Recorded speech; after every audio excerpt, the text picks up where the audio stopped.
오늘서부터는 이제 2권 들어갑니다. 그래서, 2권에서 첫 주제는 이제 행정 절차라고 그래서, 시험 문제 100% 나와요. 한 문제가. 100% 나오는데요. 뭐 주로 내냐면 행정 절차법 내용을 냅니다. 이제 어떤 관점에서 중요하냐면 옛날에는 내용만 문제없이 법대로 하면 괜찮은 거 이런 시각 옛날에는 우세했지. 근데 점점점 뭐가 강조해? 내용 묻지 않게 과정도 중요하다.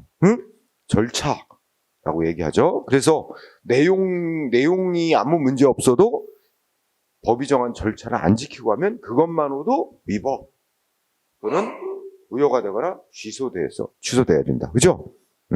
이런 게 이제 확립이 됐습니다. 그래서 특히 우리 이제 행정법은 이제 모든 법은 그게 양대 산맥, 대륙법계, 영미법계 이렇게 나누잖아.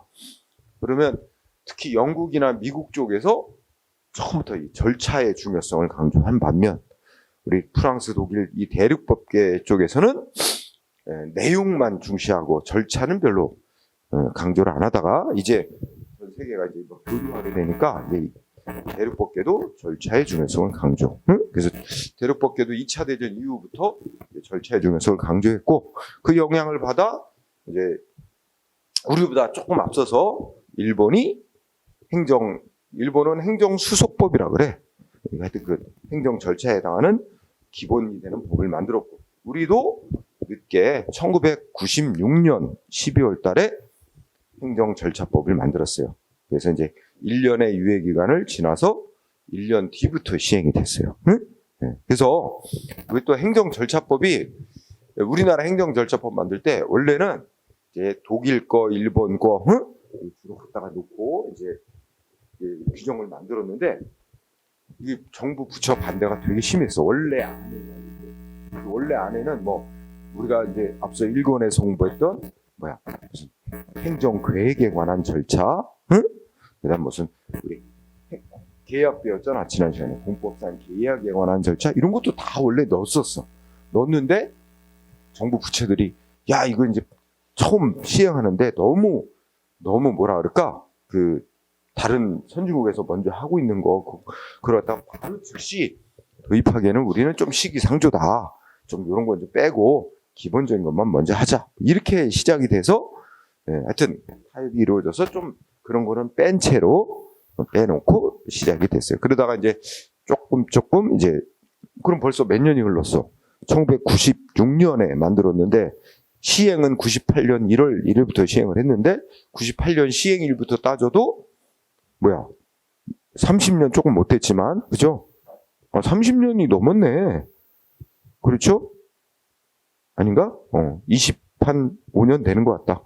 25년 정도, 20년이 넘으니까 이제 조금씩도 개정하고 추가해가는 그런 흐름이 있는 거야. 그래서 자 그러면 좀 연락오는데 우선 앞부분에 제일 처음에 개설이란 부분에 그 행정 절차의 의의, 절차의 기능 이런 거는 시험에 잘 안 냅니다.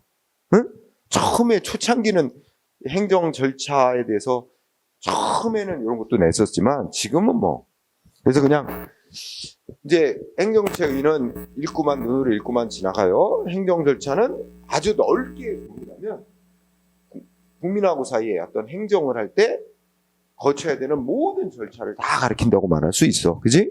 근데 그렇게 말하면 국민한테 어떤 행정 조치를 하기 전에 사전에 거쳐야 되는 절차, 그 다음에 조치가 나간 다음에 국민이 이의 신청을 하고 승복 못한다고 거기 또 상대방이 의무를 부여받고 이행을 안 하면 행정기관이 강제로 하는 절차 이런 것도 사후적인 것까지 다 포함을 하게 되는데 오늘날에 와서는 그렇게 넓은 의미로 안 보고 좁게 국민한테 어떤 조치를 하기 전에 사전에 거쳐야 되는 절차로 좁혀서 얘기를 합니다. 그래서 이제 동그라미 1번에 보면 두 번째 줄에 사전 절차 이런 의미로 써놨죠? 밑줄 긁을 건 없어요. 시험에 물어보지 않으니까. 그리고 조금 아까 얘기했듯이 2번에 이 절차를 일찌감치 강조한 나라는 영국이나 미국 쪽이었어. 그죠? 근데 영국에서는 이제 거기 자연적 정의의 원칙이라는 이제 이 영국의 법원의 판례로 확립되는 원칙이 있는 거야. 응? 자연적 정의. 그러니까 자연스럽게 정의롭다고 볼 수 있는 원칙. 그럼 어떻게 하는 게 자연스럽게 정의로운 거냐? 크게 두 가지를 얘기를 했었대. 뭐냐면 특히 이제 재판하고도 연관이 있는데 누구한테 뭐 잘못했다고 불이익 조치하려면 왜 돼? 그 사람한테 변명할 기회를 줘라. 응? 그 사람 얘기도 들어봐야 된다. 자기를 변명할 기회를 줘라. 그 변명할 기회를 안 주고 불이익 조치하면 이건 정의로운 게 아니다. 응? 그런 거. 또 하나는 이게 뭔가 판정을 내려. 뭔가 이제 뭐 행정기관하고 국민하고 뭐가 행정조치가 잘못됐냐 이제 판정을 내려. 그러면 어떻게 돼? 판정하는 자는 양쪽의 이해관계인, 응? 하고 아무런 이해관계가 없는 자가 판정을 해야 이게 정의로운 거다. 응? 그러니까 우리 상식적인 거지. 응? 내가 아무리 공정하게 판정을 했다라고 할지라도 내 가족과 연관된 사건을 내가 판정을 해봐. 그러면 만약에 불리하게 결정난 사람은 뭐 의심한다고. 저 사람 저기 가족과 관련된 일이니까 유리하게 결정했다. 정말로 아닌데 나는 내가 판정자라면 절대로 그런 건 아님에도 의심을 받게 돼 있어. 그죠? 그런 점에서 양쪽하고 아무런 이해관계가 없는 자가 판정해야만 그건 공정하는 거다. 이런 거 원칙이죠. 응? 그럼 이걸 행정관계에 적용해도 마찬가지가 돼요. 응? 재판에도 마찬가지고. 그래서 재판에 있어서도 어떤 사건하고 이해관계 있는 사람은 판사 못합니다. 회피제도라고 해서 빠져야 돼요. 자기 그 사건 이해관계 있으니까 나는 판정하면 안 됩니다. 우리 자기는 빠지고 다른 이해관계 없는 판사가 판정하도록. 응? 그래서 회피제도니 기피제도니 제척제도니 하는 말이 그 공정성을 위한 제도로서 다 도입되어 있습니다. 행정소송에서도 있고 행정심판에서도 있고. 응? 자, 그래서 그 영국에서 자연적 정의의 원칙, 그죠? 이 자연적 정의 원칙은 셋째 줄 뭐야? 편견 배제의 원칙, 쌍방청문의 원칙, 그죠? 그냥 뭐 외울 거 없어요. 아주 옛날에 90년대 초반인가 물어봤던 문제 중에 하나가 영국의 아주 단답식, 영국에서 이제 판례로 확립된 원칙인 자연적 정의 원칙은 다음 중 무엇과 관계가 깊은가? 뭐 그러니까 답은 행정 절차야. 응? 네, 뭐 그런 정도. 지금은 내지도 않아. 그래서 거기 아까 말했듯이 쌍방청문의 원칙은 양쪽 얘기 다 들어보고 뭔가 판정을 해야 된다는 거야. 응? 그지? 그 다음에 편견 배제 원칙은 판정자는 이 싸우는 당사자하고 아무런 이해관계가 없는 자가 판정해야 된다. 그걸 막 가르치는 말입니다. 응? 자, 읽고 지나가세요. 그 다음에 밑에 큰 2번 기능. 자, 이거 한번 생각해보자. 상식적으로. 행정기관이 여러분한테, 그죠? 왜? 아니, 그러니까 무슨 조치를 내렸어. 응? 근데 상대방은 자기가 뭘 위반했기 때문에 영업정지 같은 게 내려졌다. 그러면 상대방은 내가 왜 영업정지를 당하는지, 응? 위반한 일이 뭐 이유가 뭔지, 또는 이걸 하려면 법에 근거가 있는지, 무슨 법 몇 조 몇 항에 의한 건지, 이런 것도 하나도 안 밝히고 내보냈어. 그럼 상대방은 납득이 돼? 안 돼? 안 되잖아. 그러면 우리 행정 절차라는 거에 가장 핵심이 뭐냐면 상대방한테 불이익 조치하기 전에 뭐 해야 돼? 이런 불이익 조치 나갈 겁니다 라고 미리 사전에 통보를 하는 거야. 사전 통지라 그래. 응? 그래서 거기다가 이제 뭐 당신은 언제 뭘 위반했기 때문에 법 몇 조에 따라 이런 조치가 나갈 예정입니다 하고 그 밑에 이거에 대해서 변명할 게 있으면, 의견을 진술할 게 있으면 언제까지 의견을 진술하시오 이렇게까지 보내는 거야. 그럼 상대방이 읽어보고 제가 이런 위반 사실이 있는가? 응? 뭐 법도 찾아보고. 그래서 자기가 승복을 하면 뭐 의견 진술 기간 내에 의견 진술 안 하면 이제 원래 예정 조치가 나갈 것이고, 그죠? 뭔가 승복이 안 되는 게 있고 변명할 게 있으면 기한 내에 찾아와서 서류를 제출하거나 말로다가 자기 변명할 기회를 갖고.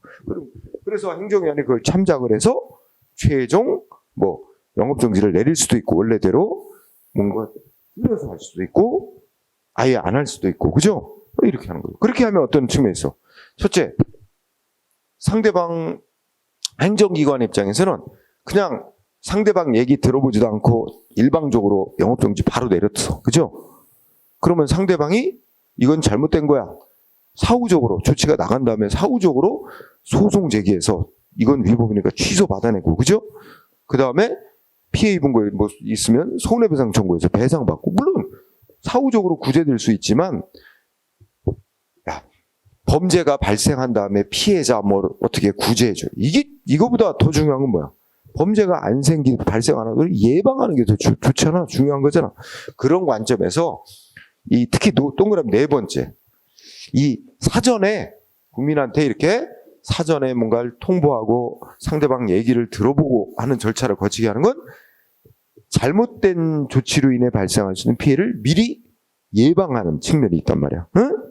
그러니까 사전 구제의 기능을, 이게 제일 강조되는 거예요. 사전 구제 기능. 그래서 요것도 최근에는 잘 안 내지만 예전에는 요거 갖고 틀리게 냈어. 철저한 사후 구제에 기여한다. 응? 사후 구제가 아니라 사전 구제에 기여하는 역할을 하는 거예요. 응?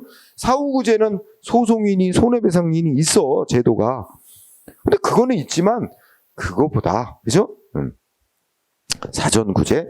그리고 당연하게 1번 민주적인 행정이 가능하지? 국민의 의견을 들어보고 하는 거니까, 응? 민주적인 행정. 그리고 행정기관 입장에서도 단독으로 일방적으로 하지 않고 상대방 얘기 들어보고 참작을 해서 하면 적정한 행정이 가능하지, 내용면에서도. 그리고 3번은 이런 측면이지. 여러분들 행정학 공부하는 사람은 능률의 개념, 좁은 의미의 능률, 넓은 의미의 능률, 그지? 좁은 의미의 능률은 단지 뭐만 따지는 거야?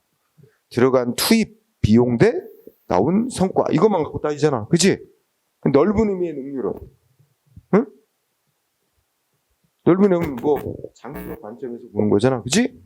그러면 이 능률성이란 거는 조금 장기적 관점에서, 그러니까 뭔가 어떤 절차를 거쳐서 하게 하면 뭐가 될 수 있지? 신속성은 희생이 될 수 있어. 뭔가 신속하게는 못 하잖아. 법이 정한 어떤 절차 거치고 해야 되니까 시간이 더 걸리지. 그러니까 신속성은 좀 달성이 안 되더라도 조금 늦더라도 어떻게 돼? 차근차근, 응? 얘기 듣는 절차 거치고 해가지고 차근차근 하는 것이 오히려 더 비용을 절감할 수도 있어요. 그냥 일방적으로 상대방 얘기도 안 들어보고 확 해놓고 나서 어떻게 돼? 상대방이 문제 제기하면 맞네요. 아니면 소송 제기해서 취소하고 다시 또 시작한다면 다시 해서 또 다시 조치 내리고 이러면 2중이 되고 3중이 돼서 시간 비용이 더 들어갈 수 있잖아. 그치? 오히려 처음부터 차근차근 했으면 예를 들어 10분이면 되는데 이걸 5분 안에 한다고 빨리 해놓고서는 뭐해? 이게 또 나중에 취소받고 수정 뭐 이렇게 되면 나중에 20분이 걸릴 수도 있어. 그러니까 원래 차근히 했을 때보다 더 늦어질 수도 있는 거야. 그런 관점, 그지? 그래서 자, 요런 얘기. 그래서 뭐 이해될 수 있죠? 여러분들 공부도 마찬가지예요. 우리 시험 공부도 뭐 요 앞에 우리 학원 앞에 보면 뭐라 그랬더라? 그 간판 여기서 보이면 뭐 스파르타 무슨 단기 속성. 공무원 시험 합격에 단기 속성이란 건 없어요. 있을 수 없어요. 어떻게 기본적으로 어떤 배우는 기간이 초보자가 어떤 법 과목 하나 공부하려면 용어도 모르는데 어떻게 그걸 단기 속성으로 뭐 2달 만에 다 완성? 말도 안 되는 얘기지. 그건 거짓 광고. 응? 거짓 광고죠. 될 수가 없는 거야. 응? 차근차근 단계를 밟아야 돼. 응? 그래서 저렇게 되면 모래성이야, 모래성. 그냥 요거 시험에 잘 나오니까 요거 달달 외워라. 근데 그렇게 해서 맞출 수 있는 문제는 제한돼 있어요. 출제된 문제 중에. 결코 높은 점수를 맞을 수 없어요. 우리가 시험 문제는 원래 이제 출제할 때 기본적으로 그래도 공부를 한 사람이랑 아주 맞출 수 있는 문제를 예를 들어서 60점 정도까지는 낸다고 치자. 응? 어느 정도 하면. 그 다음에 중간급 문제로, 기본 문제로 한 60점까지 내고, 그 다음에 중간급 문제로 한 80에서 85점까지 맞을 수 있는 문제를 그렇게 또 내고, 그 다음에 아주 공부를 많이 한 사람이 맞출 수 있는 난이도가 높은 문제를 두세 문제 또 내는 거야. 그런 식으로 이렇게 문제 배정을 해요. 원래 출제 그 인사혁신처에서 출제위원들에게 그렇게 요구를 합니다. 응? 그렇게 되기 때문에 이게 제대로 차근차근 공부를 안 하면 결국은 예, 이 80점 이상 맞기 어렵습니다. 응? 그래서 뭐 우리가 단기 속성으로 그렇게 외우면 그 말로 안 나오고 조금만 말을 표현을 바꾸고 사례형으로 바꾸면 뭔 말인지도 못 알아먹어.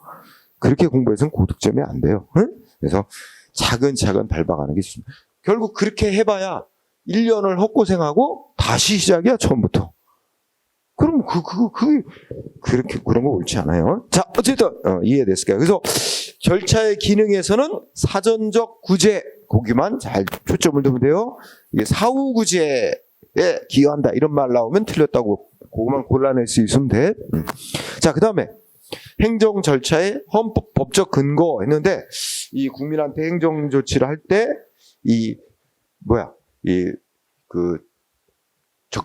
정당한 어떤 절차를 거쳐야 된다는 건 우리 헌법에서 선언해 놨어요.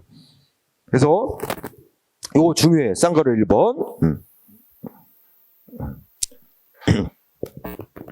그래서 일단 두 줄로 요약했죠. 헌법 12조. 이거는 국가가 행사하는 모든 공권력 행사에 적용되는 일반 조항이다. 적법 절차 원리를 선언한 것이다. 응? 그러면 그 밑에 창을 보면 헌법 12조가 소개됐는데 우리나라 헌법 12조는 국민의 신체의 자유라는 기본권을 규정하는 거예요. 응? 그래서 어떤 사람이 범죄 혐의가 있다고 체포하고 응? 증거 수집한다고 막 압수수색하고 응? 그 사람 또 구속시키고 이런 거 하려면 어떻게 해야 된대? 법률에 따라서 그리고 적법한 절차에 따라서 해야 된다고 돼 있어요. 응? 검사가 신청해서 그리고 검사가 신청해서 판사가 발부한 영장을 받아서 해야 되고 그죠? 원칙. 그런데 생각을 해보자. 이게 국민의 신체의 자유를 이렇게 이제 제한을 할 때 적법한 절차를 지키면서 해야 된다고 돼 있단 말이야. 그러면 이거는 여기 이제 용어를 보면 형사 절차란 말이야. 이게 바로 형사 절차라는 게 범죄자 체포, 범죄 혐의자 체포해서 수사한 뒤에 범죄 혐의가 확실하다. 이러면 이제 재판에 넘겨서 기소. 응? 그리고 이제 도주할 우려가 있거나 그러면 구속시키고 이러는 거거든. 영장 받아서. 근데 그거 할 때 이 형사상의 어떤 조치를 할 때 적법한 절차를 거쳐야 된다고 헌법 명시한 거야. 그러면 이거 사람의 신체의 자유를 제한하고 뭐 할 때만 적법한 절차를 거쳐서 하라는 뜻이냐? 그렇게 좁게 보는 거 아니라는 얘기예요. 그죠? 규정은 신체의 자유에 적법한 절차를 따라라 이렇게 돼 있지만 이 규정은 국가가 국민에게 행사하는 모든 공권력 행사할 때는 입법, 행정, 사법 등 모든 국가 공권력 행사할 때는 다 적법한 절차를 따라야 된다는 헌법적 원칙을 선언해 놓은 거다. 이렇게 해석하고 있습니다. 그러면 여러분들이 그 밑에 이제 그 헌법 12조가 있고 밑에 판례 있죠? 판례 첫째 끝에 뭐라고? 형사 절차상의 영역에 한정되는 게 아니라는 거야. 응? 적법한 절차를 따라야 한다는 것은 형사상의 절차에만 한정돼서 적용되는 게 아니라 그다음에 눈을 쭉 읽어보면 입법, 사법, 행정 등 국가가 행하는 모든 공권력 행사는 다 적법한 절차에 따라야 된다는 일반 헌법적 원리를 선언한 거래. 그러니까 당연히 여기에 의해서 국가가 행하는 행정작용으로서의 공권력 행사도 당연히 헌법 12조의 적법 절차 원리에 따라야 된다라는 게 도출된다는 거예요. 응? 네, 이해됐을 거예요. 시험 문제 나오면 우리 판례 형사 절차상의 영역에 한정되는 거로 본다. 이렇게 나오면 틀리는 거야. 응? 그거만 잘 보면 되고요. 자, 그 다음에는 이제 쌍가루 번 법률 등이 있습니다. 응? 그래서 그건 뭐 그냥 이제 예전에도 우리 아까 행정절차법 1996년 12월에 제정됐다 그랬지? 그러면 그 전에는 우리나라 행정할 때 절차 중시 안 했느냐? 했어요. 그리고 행정절차법이라는 법은 모든 행정작용에 거의 모든 행정작용. 뭐, 우리 이제 공법상 계약, 응? 뭐 이런 거는 빠져 있으니까 모든 행정작용에 다 적용되는 거는 아니지만 거의 대부분의 행정작용에 적용되는 절차에 관한 기본적인 법이야. 응? 근데 예전에 행정절차법 만들어지기 전부터 무슨 식품위생법, 무슨 법, 다 찔끔찔끔씩 법마다 절차 있었어. 식품위생법이라는 법에 뭐 식품위생 영업 허가 받은 자가 영업을 하면서 뭘 위반하면 영업정지나 허가 취소할 수 있는데 그때는 상대방한테 변명할 기회를 주고 들어보고 해야 된다. 이런 게 다 이 개별적인 법마다 찔끔찔끔 들어 있었어. 흩어져 있고 어떤 법은 없고. 그래서 이거에 대해서 거의 대부분의 모든 행정작용에 대해서 통일적으로 적용되는 기본적인 절차를 행정절차법이라고 만들어 놓은 거고. 응? 그리고 이제 이 법률은 전국에 다 동일하게 적용되고, 그죠? 또 지방으로 들어가면 조례로다가 또 지방마다 또 절차를 또 세부 절차를 또 정해놓기도 하고, 그죠? 그런 얘기입니다. 자, 그러면 구체적으로 제 2절 우리나라 행정절차법 내용을 보도록 합니다.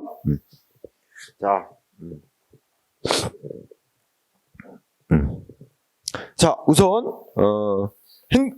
우리나라 행정절차법의 특징인데 박스 안에 1번. 자, 우리 행정절차법은 국민하고 사이에 우리 공법적인 관계에만 적용되는 법입니다. 응? 그래서 끝에 사법관계에는 적용 안 되는 법이에요. 사법관계는 적용 안 된다가 포인트예요. 응? 그 다음에 동그라미 2번 첫째 끝에 대부분 절차에 관한 규정으로 되어 있습니다. 응? 순전히 100% 절차에 관한 규정만 담고 있는 건 아니다. 응? 이 실체적 내용, 그러니까 내용에 관한 규정도 일부 있어. 응? 그래서 신뢰보호의 원칙 지켜야 한다. 응? 신의 성실의 원칙에 따라서 행정해야 된다. 응? 이런 거는 절차는 아니거든. 그래서 이제 일부 내용에 해당하는 실체적 규정도 일부 있긴 하지만, 그래서 만약에 문제가 나는데 지문에 우리나라 행정절차법은 전부 절차적 규정만으로 되어 있다. 순수하게 절차적 규정만으로 규정되어 있다. 그러면 이런 거야. 일부 실체적 규정도 있으니까 그 점을 이해하고. 그 다음에 세 번째, 아까 행정절차법이 모든 행정작용에 다 절차를 정해놓은 건 아니라 그랬지? 그래서 지금 보면 몇 가지 작용에 대해서 정해놨어요. 응?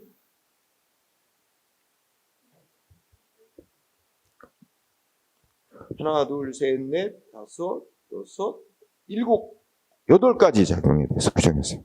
응? 8가지 작용. 응. 예전보다 최근에 개정이 돼서 3가지 작용이 더 늘어났어요. 먼저 예전 처음 만들어질 때부터 있었던 작용이 앞에 처분할 때 거쳐야 되는 절차, 처분. 그 다음에 국민이 신고를 하면 어떻게 되는지 그 신고에 관한 절차 있어요. 그 다음에 그 뒤쪽으로 가면 입법 예고 절차 있었어요. 입법 예고. 대통령령, 총리령 이렇게 행정기관이 법 만들 때 지켜야 되는 절차 있었어요. 입법 예고. 그 다음에 행정지도. 우리 지난 시간에 행정지도 배웠죠? 이렇게 5가지 작용만 규정이 돼 있었다가 최근에 3개 작용이 추가됐어. 그래서 최근에 추가된 작용 3개. 확약. 우리 공부했었죠? 우리 생각나요? 네? 확약은 반드시 문서로 해야 돼요? 구두로 할 수 있어요? 문서로 해야 된다고 명시해놨었어요. 행정절차법. 이따 또 공부할 거야. 그래서 확약에 관한 절차가 들어갔어요. 응? 그 다음에 국민이 의무를 위반했지? 며칠 전에도 뉴스 나오던데? 국세청 발표한 거? 매년 이때쯤 되면 발표해요. 국세청 각 시도마다도 우리 국가에 내야 될 세금 안 내고 있는 사람들 있잖아. 응. 그래갖고 뉴스 나오는 거 얼핏 들었는데 보니까 어떤 사람 그 세금을 안 내고 있는데 그 사람 집에 이제 쳐들어가서 보니까 야 그냥 이 뭐 벽장이나 뭐 이 서랍 뭐 5만 원권 다발이 그득그득 찼다는 거야. 응?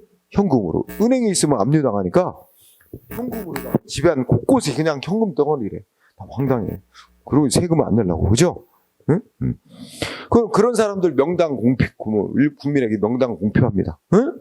그래서 원래부터 있던 제도인데 이것도 하여튼 이거 명당 공표하려면 어떤 절차를 거쳐서 해야 된다 이런 거 위반 사실 공표제도. 그 다음에 행정계획 없다가 들어갔어요. 그죠? 그래서 계획 수립할 때는 계획과 관련된 이익을 형량해야 된다. 그지? 이익 형량해야 된다는 의무 규정 들어갔잖아. 배웠죠? 이거 다. 그런데 아직까지도 행정절차법에 규정 안 돼 있는 거, 응? 주로 시험에 내는 거, 규정되어 있냐 안 돼 있냐 물어보는 거 두 가지입니다. 가로 속에 있듯이 공법상 계약에 관해서는 규정이 없어요. 응? 그리고 행정조사라는 작용에 대해서도 규정이 없어요.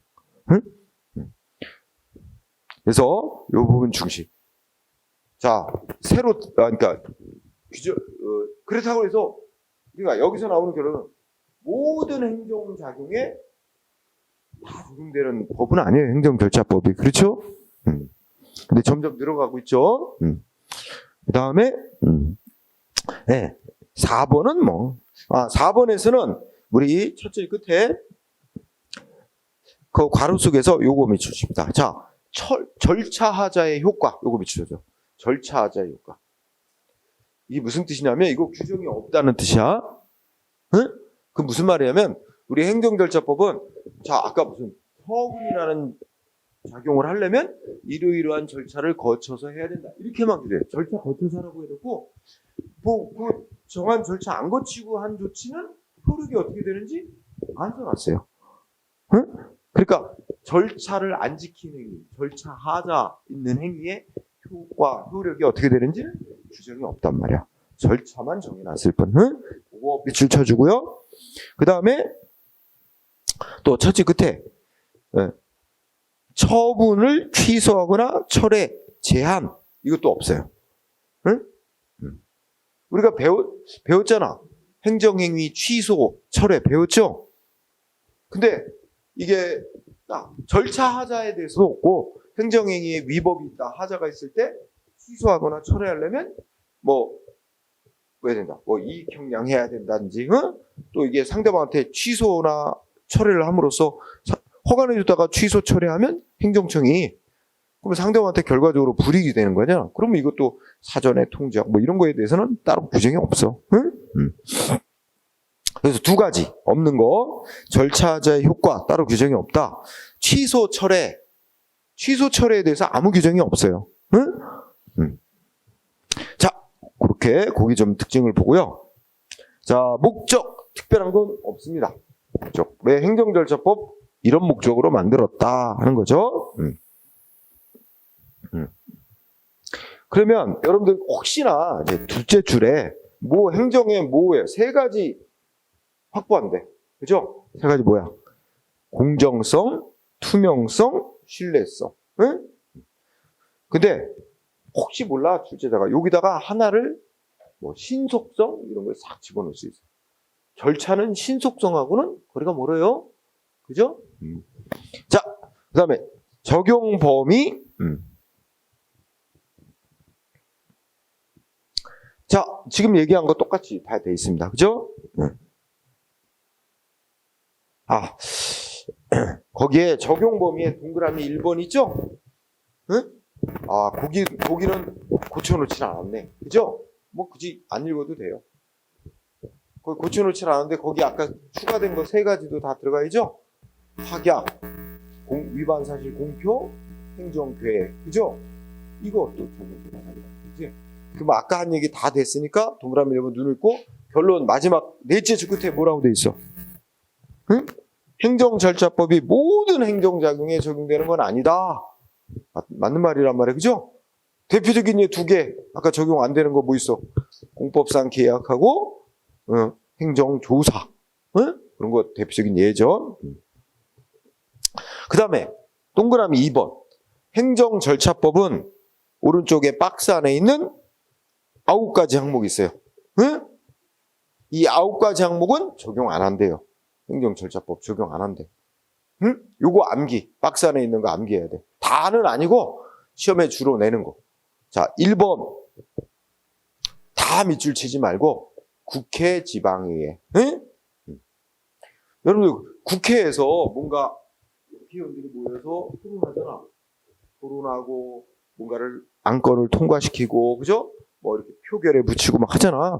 이거는 따로 법이 있잖아. 국회법에 따라 하는 거야. 응? 그러니까 그 절차 이런 거 따로 정한 법률이 있으니까 예. 이거는 일반적인 행정작용하고 조금 다르다 이거지. 그지? 그래서 국회나 지방의회가 뭐 이게 의결 거쳐서 하는 사항 국회 지방. 두 번째는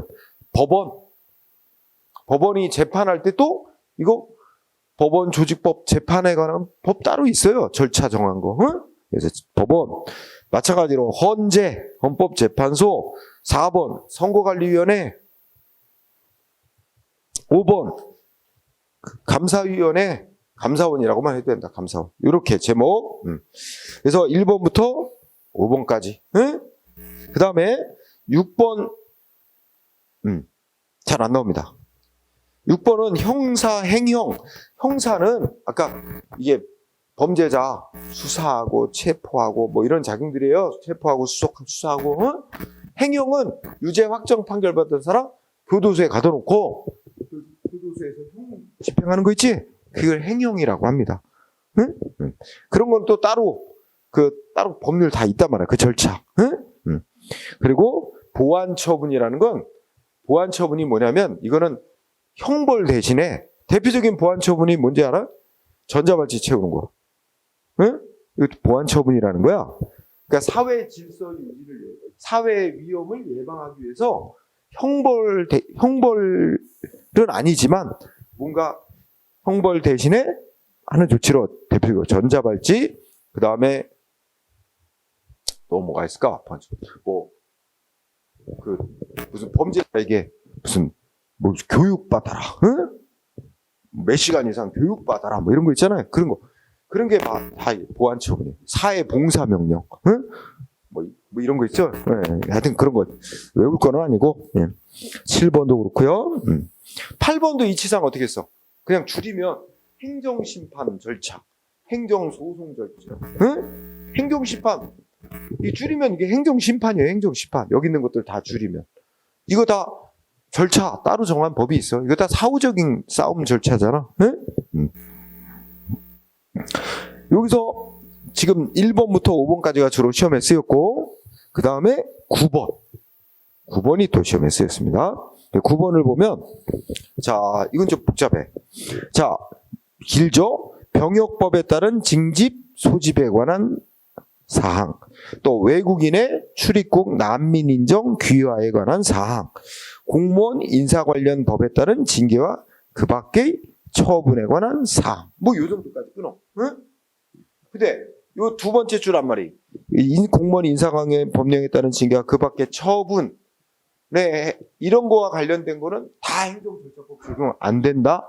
아니에요. 쭉 읽어나가면 이런 중에서 넷째 줄 끝에 성질상, 그죠? 성질상 행정절차를 거치기 곤란. 성질상 행정절차를 거치기 곤란. 또 하나, 또는 거칠 필요가 없다고 인정되는 사항. 그죠? 정확히 말하면 세 가지다. 성질상 거치기 곤란 또는 거칠 필요가 없다. 이거 하나로 묶어도 되겠다. 그 행정 처분의 성질상 절차 거치기 곤란 내지 거칠 필요가 없다고 인정되는 사항은 크게 하면 하나. 두 번째는 행정절차법이 정한 절차에 준하는 절차를 거친 사항. 이거 그러면 앞에서 9번 앞머리에 있는 거하고 뒷부분하고 연결시켜봐. 예를 들어서 9번의 첫째 끝에 공무원 인사관계 법령에 따른 징계 등의 처분이지. 그럼 다 행정절차법 다 적용 안 된다는 거야? 공무원 인사관계 법령에 따른 징계 등의 처분이라도 어떨 때만 적용 안 받아. 행정절차법. 성질상 절차가 어찌 곤란하거나 거칠 필요가 없다고 인정되는 사항 내지는 행정절차법이 정한 절차에 준한 절차를 거쳤다고 인정되는 사항일 때만 안 거쳐도 된다는 거야. 그렇죠? 그 단서가 있으니까 이걸 이해해야 그 밑에 이제 판례도 이해할 수 있어요. 응? 자, 그러면서 9번 끝에 가면 또 어떻게 돼 있어? 응? 대통령령으로 세부적으로 정해놓는 사항 그래놨죠? 그래서 그 밑에 행정절차법 시행령이라고 대통령령으로 정해놨어요 또. 응? 근데 그 특이사항이 하나 있어. 대통령령으로 정해놓은 것 중에 6번. 응? 6번 보면 두째 끝에 뭐라고 돼 있어? 공정거래위원회 의결을 거쳐서 행하는 사항. 그죠? 응? 그거는 행정절차법 적용되지 않는 사항으로 돼 있는 거지. 그지? 네, 그렇게 이해하면 돼요. 자, 그러면 밑으로 내려가보자. 판례. 자, 1번 제목을 따봐. 공정거래위원회가 어떤 회사에 대해서, 기업에 대해서 뭐뭐 시정하라. 응? 그리고 너 법을 위반해서 얻은 이득, 과징금 얼마 부과하라. 납부해라. 의무를 부과한 거야. 그런데 이거 공정거래위원회 의결을 거쳐서 하는 거야. 그럼 우리가 아까 조금 아까 읽었듯이 행정절차법 및 시행령에 따르면 공정거래위원회 의결을 거쳐서 하는 사항은 행정절차법 적용 제외사항으로 돼 있는 거지. 응? 제외사항으로 돼 있는 거야. 응? 그걸 이해해야 돼. 그래서 이 공정거래위원회라고는 이 과징금 납부 명령은 행정절차법에는 안 따라도 돼. 응? 적용 안 받아. 그런데 이 공정거래위원회가 과징금 납부 명령을 할 때는 그 독점규제 및 공정거래에 관한 법률 자체에서 상대방의 의견을 듣고 해라. 이런 절차 규정이 있단 말이야. 그럼 어떻게 돼? 행정절차법은 적용 안 받지만 그 독점규제의 공정거래에 관한 법률에서 정한 그 규정은 따라야 되는 거지. 그러니까 행정절차법에 적용 제외된다 그래서 독점규제의 공정거래에 관한 법률에서 정한 절차까지 안 거치고 해도 된다는 말은 아니다라는 거예요. 지금 내가 쉽게 설명하는 거야. 그래서 그러면 여러분들 넷째 줄에 뭐야? 밑줄 쳐놨지? 행정절차법이 정한 뭐야? 상대방의 의견을 청취하는 절차를 안 거쳐도 되는 사유가 있더라도 행정절차법은 상관이 없다니까? 생략사유에 해당되든 아닌데 행정절차법은 상관이 없는 거야. 그거와 상관없이 독점규제 및 공정거래법에서 정한 절차는 거쳐야 되는 거야. 근데 공정거래가 뭐라고 항변해? 우리는 행정절차법에 적용을 그러니까 행정절차법이 정한 의견 청취 안 해도 되는 사유에 해당되니까 우리는 안 거치고 해도 됩니다. 했지만 니네 주장이 잘못된 거야. 행정절차법을 끌어들이면 안 돼. 니네는. 그러니까 행정절차법 거론할 필요도 없어. 거기에 생략서에 해당되는지 안 되는지 아무 상관없고 독점규제 및 공정거래에 관한 법률. 줄여서 공정거래법에서 정한 절차를 거치고 했어야 된다. 공정거래법은 의견 청취 절차 규정이 났단 말이야. 응? 그건 거치고 했어야 된다. 그죠? 이렇게 이해하면 돼요. 자, 그렇게 정리하고 다음 페이지. 자, 2번으로 본 지방병무청장이 산업기능요원 편입시켰다가 어떤 남자애를 산업기능요원. 여러분 산업기능요원이면 현역 군대 가는 대신에 현역 군복무 대신에 예를 들어 방위산업체나 이런 데 주로 이공계 대학생, 이공계 공과 이공계 졸업이나 뭐 이런 사람들이 주로 요걸 배정받아요. 그럼 현역 복무 대신에 방위산업체 같은 데서 조금 더 길게 근무합니다. 네. 그 월급도 나오고요. 그런 건데 현역 가는 거 대신에 이걸 선호하는 사람 입장에서는 이게 자기한테 이익이 되는 조치였단 말이야. 산업기능요원으로 편입시켜준 거. 그랬는데 병무청장이 취소시켜버렸어. 그죠? 그러면 결국은 이익 다 박탈하는 거야. 그래서 이거 뭐야? 근데 산업기능요원 편입시켰다가 취소 조치를 하면서 뭐 했어? 상대방한테 취소할 예정입니다. 사전에 통보를 하고 의견을 듣는 절차를 안 거치고 한 거야. 행정절차법이 정한 절차를 안 거치고 했어. 그거 상대방이 절차를 안 지키게 했으니까 위법이다. 취소해라. 소송을 낸 거야. 이 소송에서 지방병무청청 측은 뭐라 그래? 아까 9번째 항목 있었죠. 행정절차법 적용 제외사항. 응? 뭐라고 돼 있어? 병역법에 의한 징집, 소집에 관한 사항은 행정절차법 적용 제외되게 돼 있다. 그러니까 이 산업기능위원 편의 취소처분 행정절차법 적용 안 받는 거니까 행정절차법이 정한 사전통지, 의견 청취 절차 안 거치고 해도 되는 거니까 우리 문제 없다. 이게 병청장의 주장이었어. 그죠? 그런데 판례 뭐라 했어? 여기서 핵심은 법원은 뭐라 했어? 이거 행정절차법 적용 안 되는 병역법에 의한 징집, 소집에 관한 그 조치에 해당하지 않는데요. 이게 핵심이야. 즉 둘째 줄 병역법에 의한 소집에 관한 사항에 해당하지 않는다. 그러면 머릿속에 그러면 병역법에 의한 소집에 해당하면 행정절차법 적용 안 받는 건데 거기 해당하지 않으니까 행정절차법 적용 받는다는 거예요. 그럼 행정절차법에 따라 상대방한테 불이익 주는 거라면 사전통지하고 의견 청취 거쳤어야 된다는 거예요. 안 거치고 했으니까 위법. 이렇게 판결한 거예요. 그죠? 꼭 알아두고요. 그 다음에 그 3번 제목하고 결론만 체크하세요. 응? 자, 군인인데 뭐야? 아마 승진하는 거야. 진급. 그죠? 일반 공무원들은 승진이라고 그러고, 그지? 응? 군대에서는 진급한다 그러지? 그러면 거기 그 진급 예정자 명단에 이러면 승진 예정자 명단, 진급 예정자 명단에 포함된 자인데 갑자기 진급 선발을 취소. 응? 자, 진급 예정자 명단에 포함되어 있던 자에 대해서 진급 선발을 취소하는 처분. 응? 결론 뭐야 이거? 그러면 선발 취소하려면 사전에 통지하고 의견 들어보고 했어야 하느냐가 문제된 거지? 근데 이거 어떻게 해요 결론? 응? 중간에 응? 아니 이거 아까 읽은 것 중에 뭐와 관련돼 있어?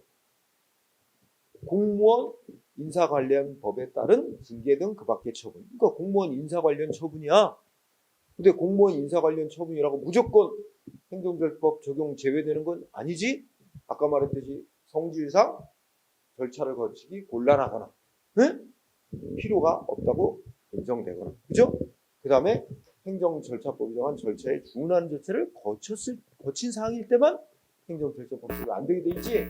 바로 그 점에서 보자면 이게 공무원 인사 관련 처분이라 하더라도 무조건 다 행정절차법 적용 제외되는 건 아니다. 그러면서 내 미중 쳐놨지 중간에.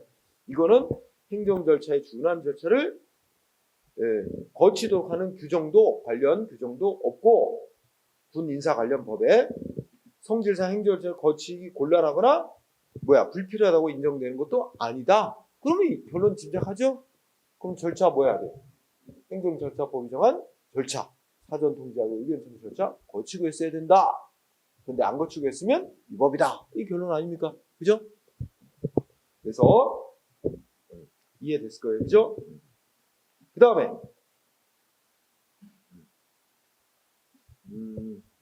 4번.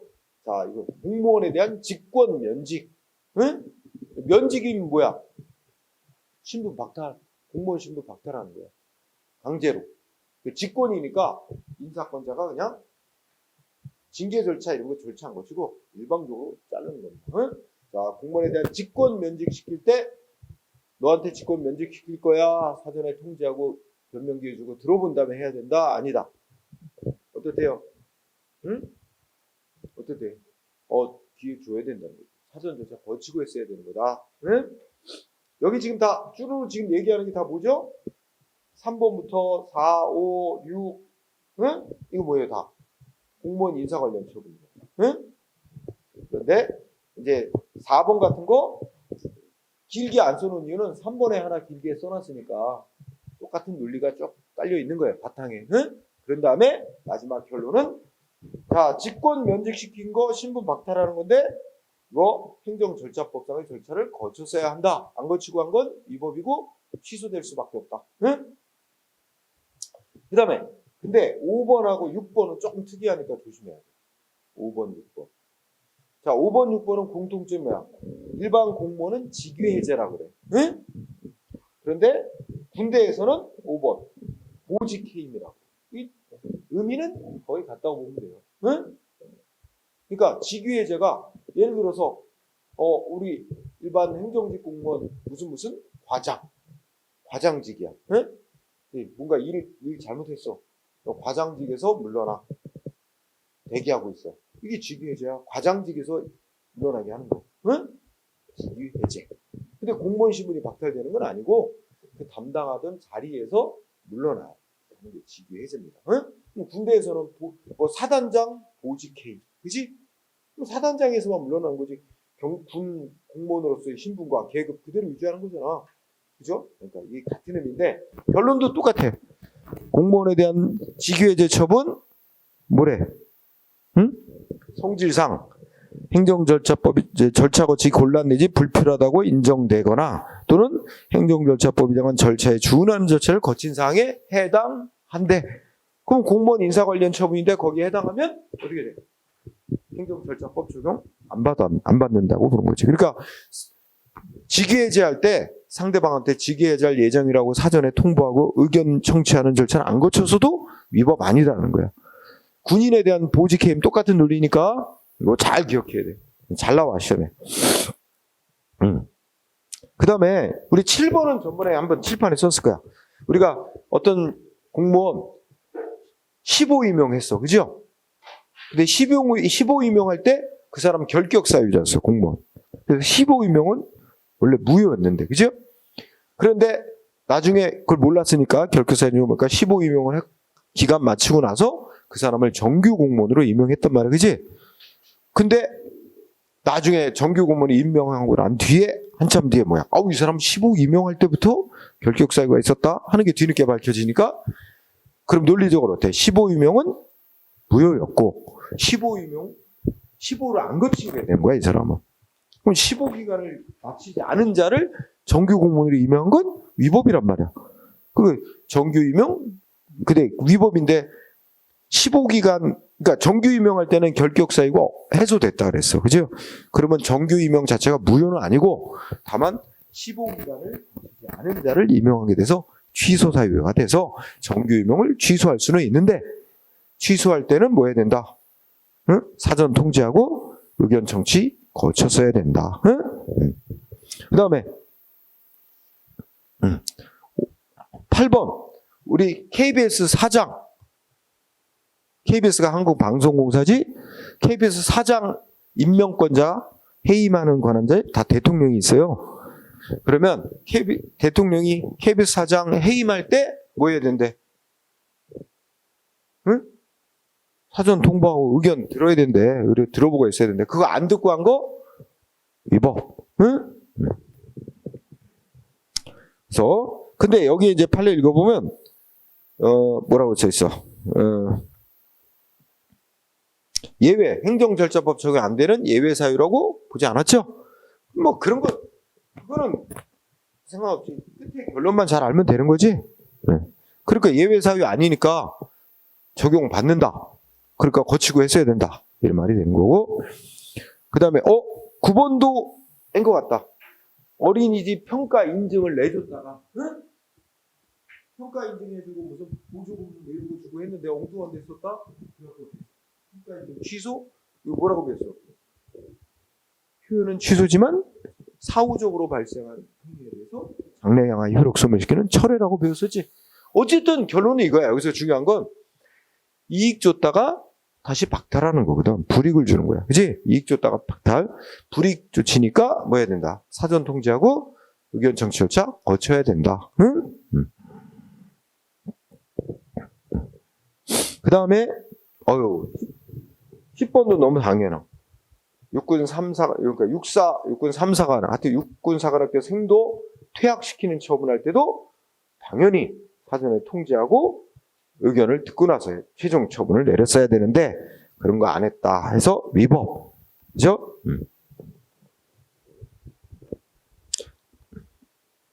즉, 맨 마지막 줄에 두 줄 보면 어떻게 돼? 사관생도에 대한 폐역 처분과 같이 신분을 박탈하는 징계 처분은 여기 행정절차법 적용 제외되는 그런 사항에 해당한다고 볼 수가 없다. 응?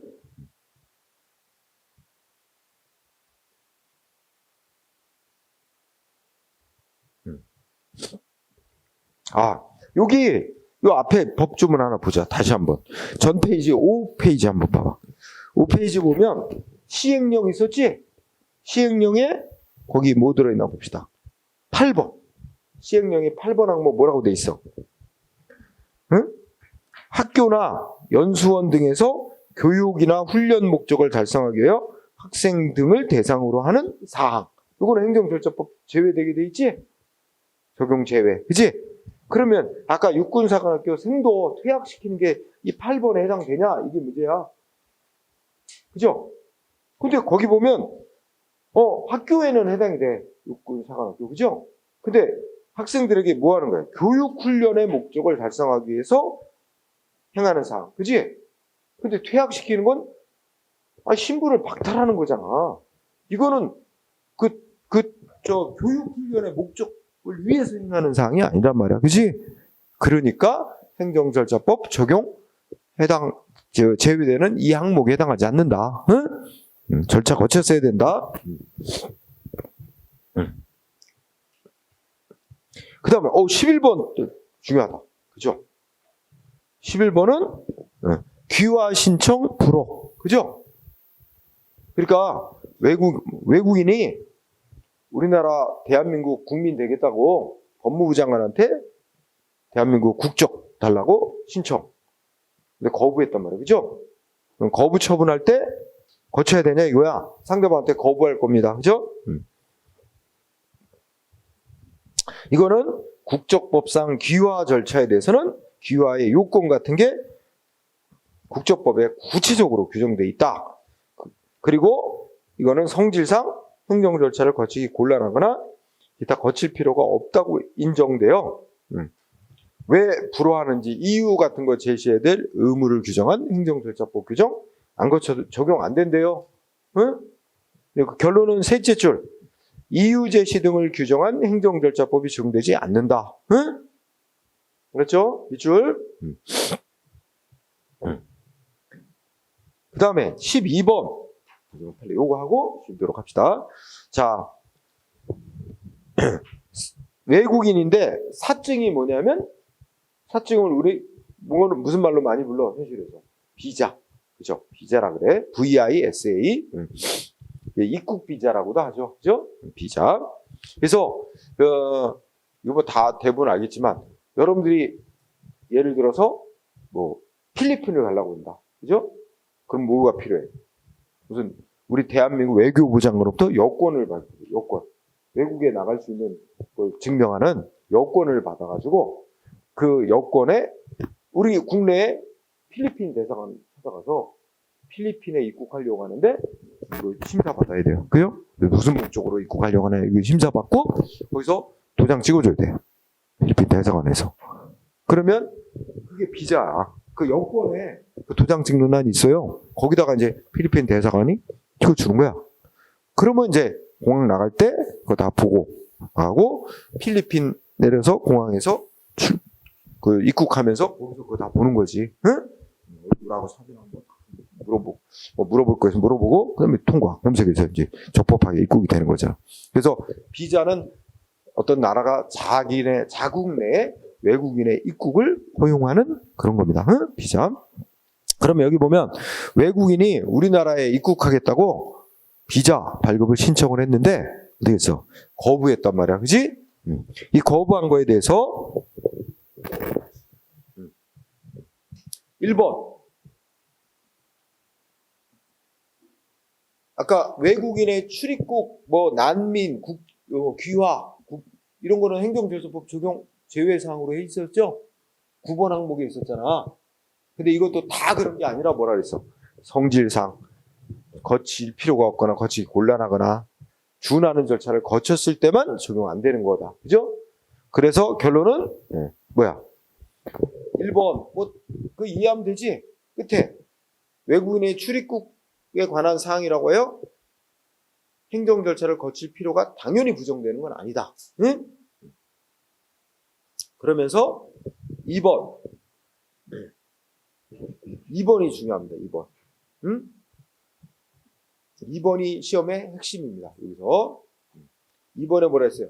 외국인이 우리나라에 입국하게 되고 비자 발급 신청에 대해서 거부한 조치, 이거는 상대방한테 의무를 부과하거나 적극적으로 권리익을 제한한 처분이 아니기 때문에 행정절차법에서 정한 사전 통지와 의견 제출 기회 부여 대상은 아니다. 응? 요걸 꼭 중시하세요.